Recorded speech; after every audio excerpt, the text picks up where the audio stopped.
Hello and welcome to Stage 2 Music Explorations. My name's Oleg. I'm a tradie turned educator, and today I'm going to introduce you guys to some concepts in composing music. We are in my teaching from home battle station, as I like to call it, and my motto here is the best way to learn music is to make music, because none of us learn how to talk by reading. Just saying. Anyway, I have my coffee, very important. My talking points, there are 4.5 of them, yes. And I have to set myself a limit like this because this video can go on for 4 hours. So speaking of limits, that is actually my first point. The thing I wish I learned in school when I was your age is that it's important to set limits up here, especially when working with music, when you're creating music, when you're learning music, playing an instrument, whatever you're doing. Us creative types, if we don't set limits, we go off the rails and there's too many possibilities and we end up giving up. So when I made this composition, which we're going to go through today, I had to set myself some limits of how I'm going to do it. Otherwise, I wouldn't have actually got it done. So that is the most important thing. If you don't take anything away from this video, take away that point. Set yourself limits no matter what you're doing. It's like a child who plays in the yard. If that yard didn't have a fence, that child wouldn't feel safe or free. I've heard the saying somewhere, I don't know where I've heard it, but the saying goes like this: the most freedom is found within the boundary or within limits. So set yourself some limits. They can be arbitrary, they can be very creative, they can be set and rigid. Up to you how you set those limits, but work on setting those limits. Point number one. And before we continue, I need to set some assumed knowledge here because we're going to be going through a fair bit. So I'm assuming you guys have seen one of these, which is a digital audio workstation. This one's made by a company called Presonus, and it's called Studio One. My personal favorite. This is a beast of a piece of software. It can do everything. You can compose music, arrange music, record music, publish music, master music, and then you can even use it on stage while you perform. So that's why it's my favorite. It's actually one of the best pieces of software out there. They do have a free version like GarageBand. I'm sure you've used that. The free version is called Studio One Prime. Just Google that and you can download it. It's free and you can have it for life.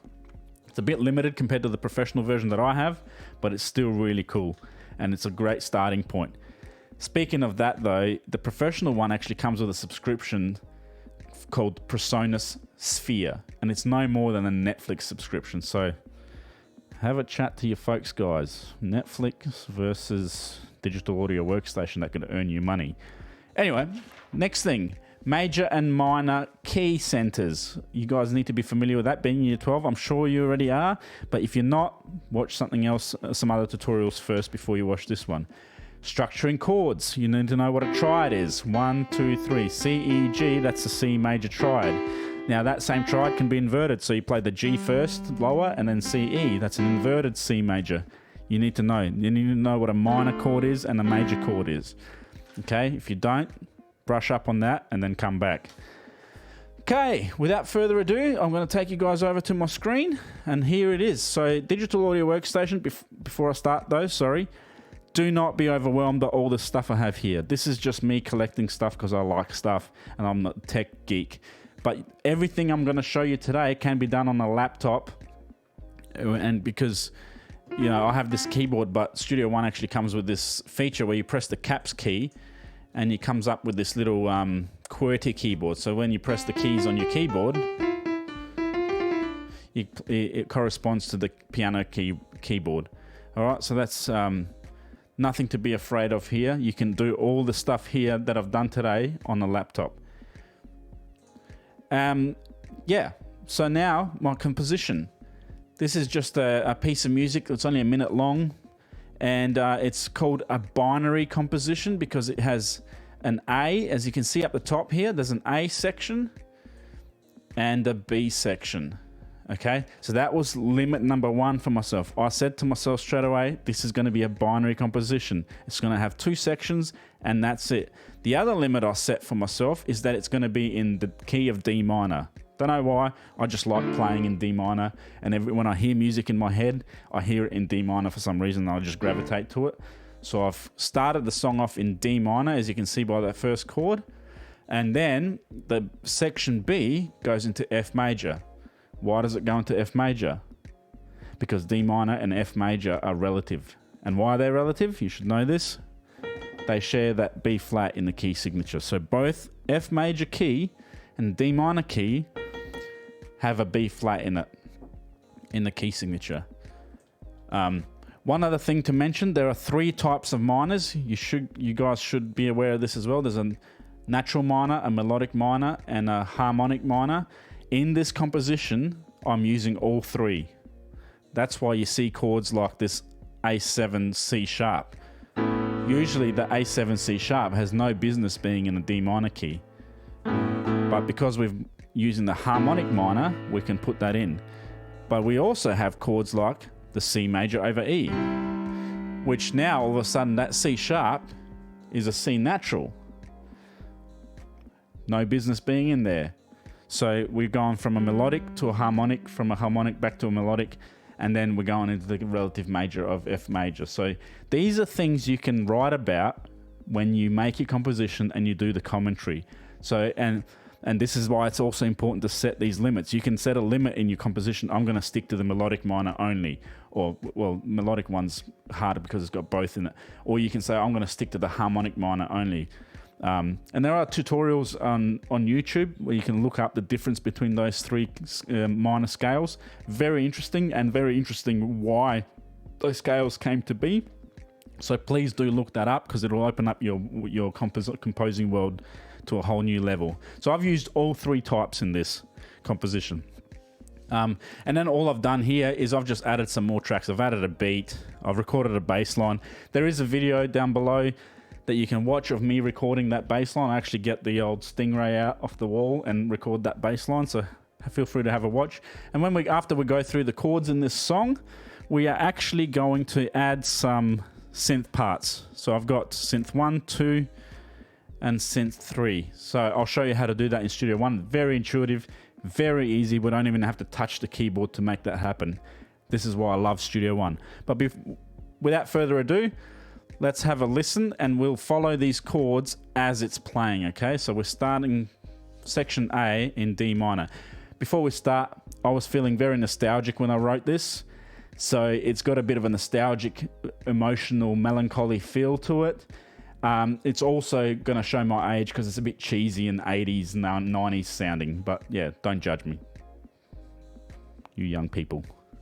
I'm still young at heart. All right, let's have a listen.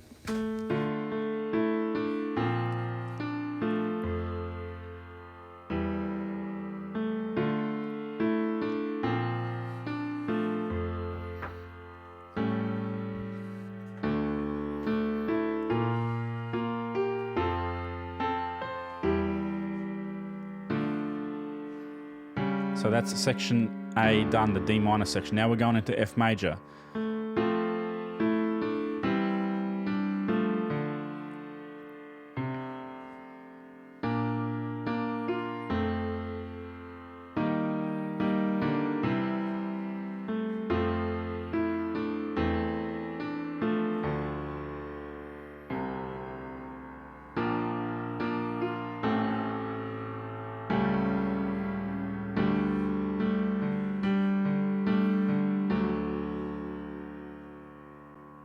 Okay, so a few interesting things there. I'm sure some of you who are paying good attention, you would have picked up some interesting things in that composition. First thing I want to mention is that the song started in D minor, ended up in F major, which is relative, but then ended in D major.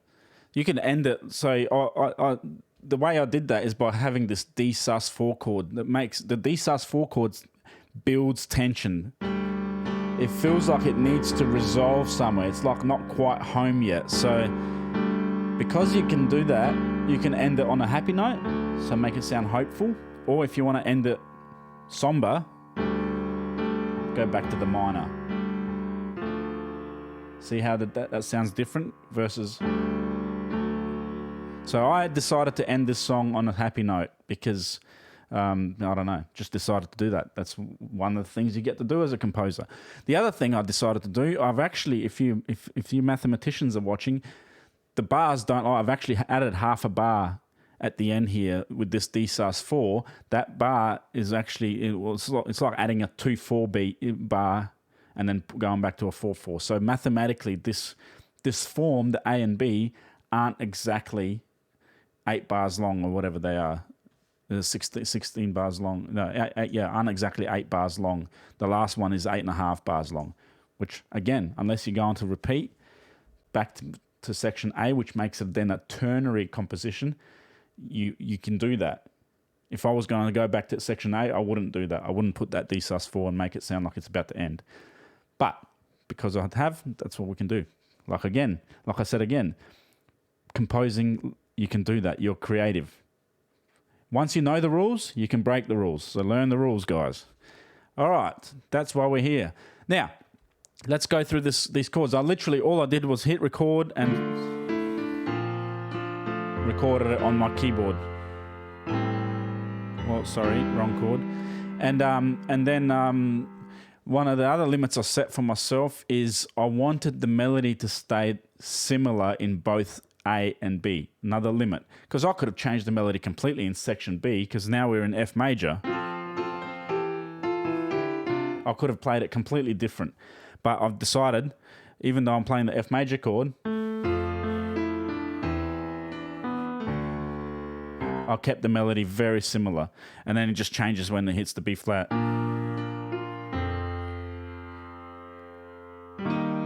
Now, this is interesting. I want you to draw your attention to this chord right here.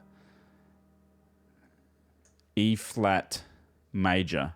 This chord, if you know your key centers and how they work, that chord has no business being in F major key. No business at all.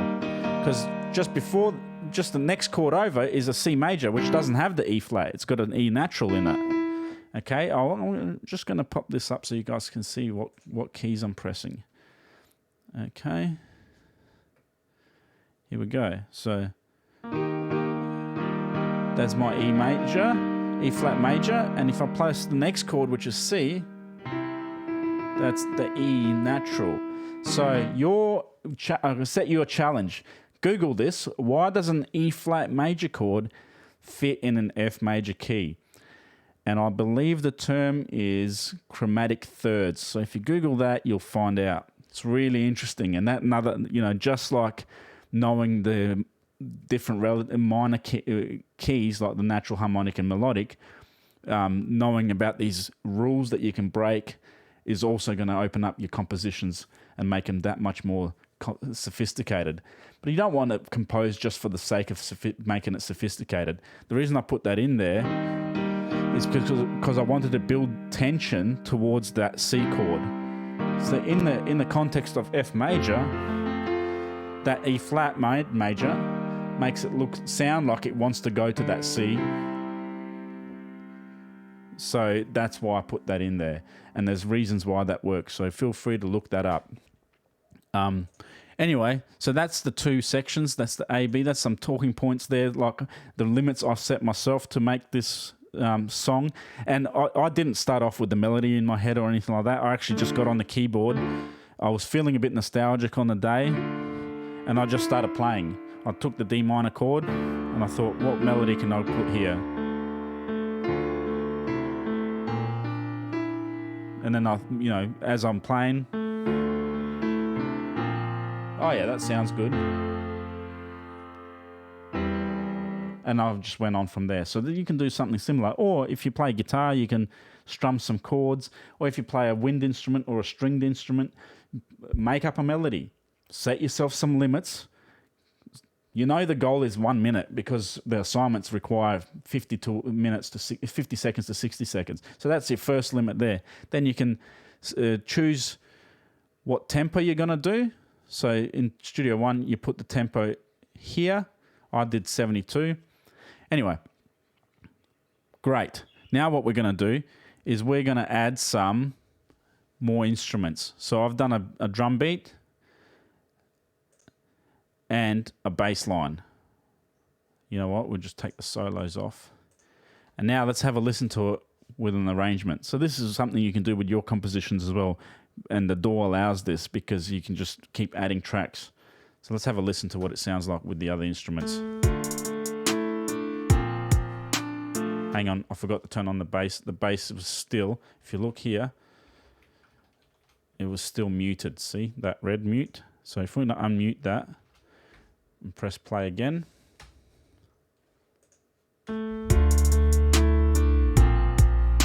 So we have a bass line and a drum beat.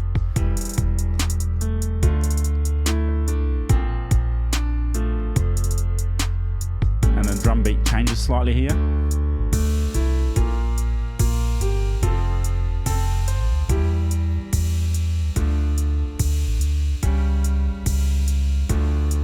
Now we go on to the F major bit.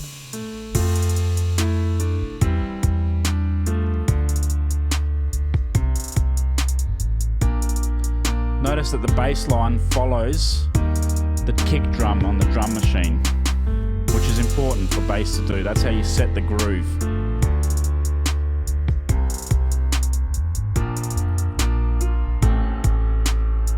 And then we bring it home.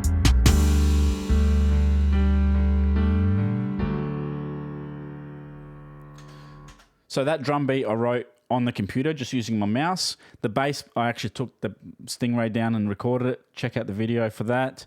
I'll have it down below. I'm not sure if I mentioned that yet. But don't be scared. If you can't play bass, you can just record it on here as well. So if you pull up one of these synths, all you have to do in Studio One is go to this instrument section up the top. And Studio One Prime comes with this presence synth. And if you literally just drag this over to a new track, it'll create a whole new one for you, and you'll have all these instruments to choose from. So this artist instrument folder comes with Studio One Prime. All this extra stuff that comes with the professional. So ignore that, but there's a whole heap here. So if you want to add a bass, you just pick a bass. Let's say you pick an F bass, whatever that is, and now you pull up your QWERTY keyboard by pressing caps, and you can play that bass. And if you want to go down an octave, and you basically you can record it the same way I did, but with this keyboard. So yeah, whatever the notes are, I can't remember already. Anyway. That's how you can do it with your laptop. You don't even need a bass to plug in. All right. So what we're going to do now is just going to get rid of this track that I've created to show you guys. We'll just remove that. I have 3 synths set up that are ready to go. I've already selected the sounds. I'll just give you a quick sample. That's one sound. Let me show you the other one.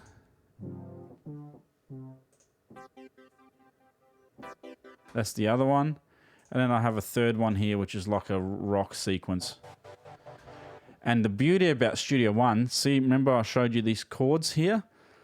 That's called a chord track. So once you put this chord track in, you can actually change the chords. And you can tell every channel, to even the audio ones, which is amazing, to follow these chords. So if I change that D minor to an A minor, which I'm not going to do now, but you can do that, it'll actually change all the notes and even change the audio file.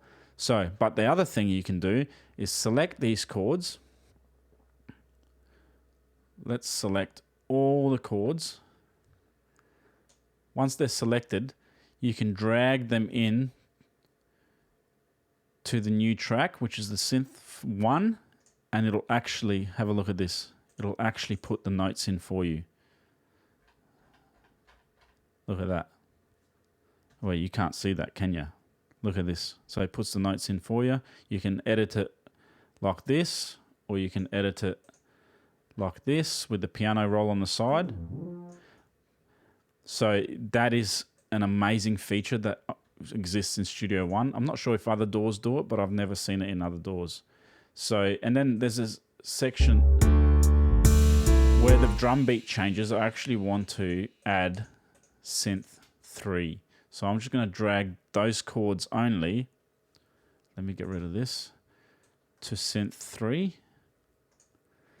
And then the whole of the B section, is going to be when synth 2 comes in. Now, let's have a listen to this in its entirety.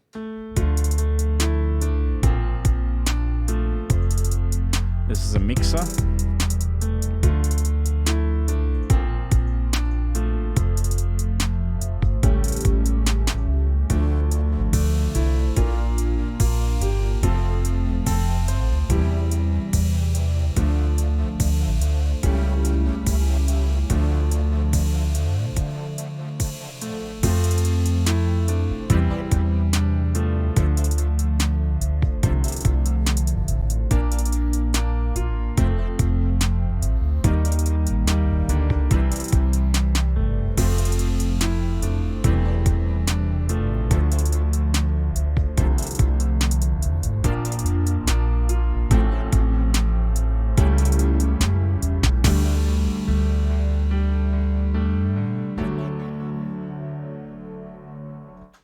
And that's it. Pardon the cheesiness. I'm really showing my age and a lot of influence from 90s and 80s, especially with my chord structures. But I did try and throw in a modern trap beat in there. For some reason, beats these days, they're obsessed with doing these huge trills on the hi-hat. If you have a listen to the first...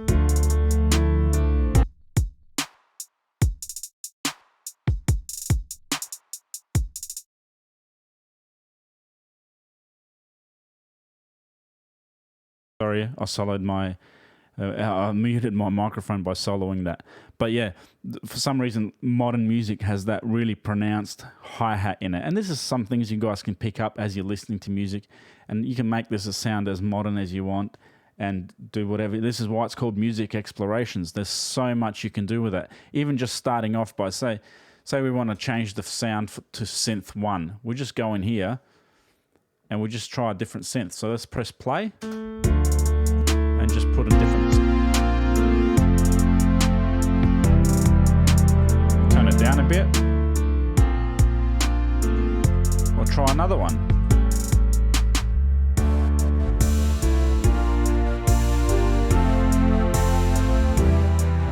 Yeah.